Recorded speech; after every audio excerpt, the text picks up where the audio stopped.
Hey guys, my name is Brandon O'Brien.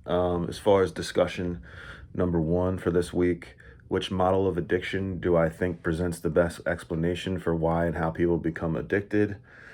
I believe it's the biopsychosocial as well as elements from the disease model. Biopsychosocial, I think, because it includes the bio, which is like the genetic predisposition for addiction. Um, Psycho being the aspect of the mental health of a client, and then the sociological combination of people, places, and things. I think that this model takes and kind of combines some of the other models, like basically psychological model and sociocultural model are present within this, as well as elements of the disease model as far as genetically being predisposed to addiction. Um, I also believe that the disease model, where it talks about like it being kind of dormant until the person takes that first hit or takes that first drug, and then kind of activating something in the brain that says, I need more of this. I believe that model explains a little bit further um, in that aspect than the biopsychosocial.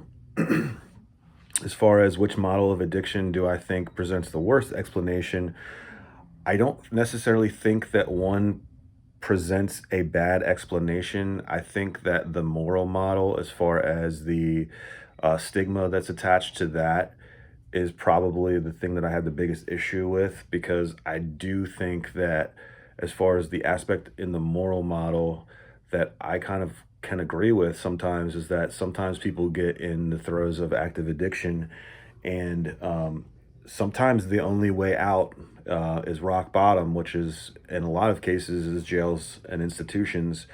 So do I think that sometimes people in addiction need to hit that bottom in order to realize that they need to make big changes in their lives? Absolutely.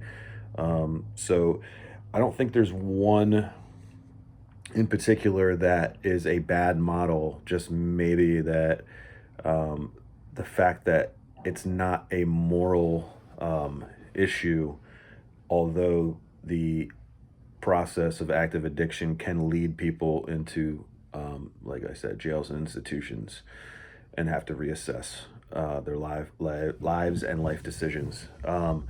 As far as self care, I have kids, I have dogs, I have a wife, and during the summertime, our self care is getting out on the water as much as we can. And during the wintertime, we hang out with friends. We're big into football, and we big snowboarders as well. So actually, I'm going to be taking a trip with my sons on next weekend. So I'm looking forward to that. But those are some of the things that I do to practice self care, and I look forward to hearing the other answers. Thanks.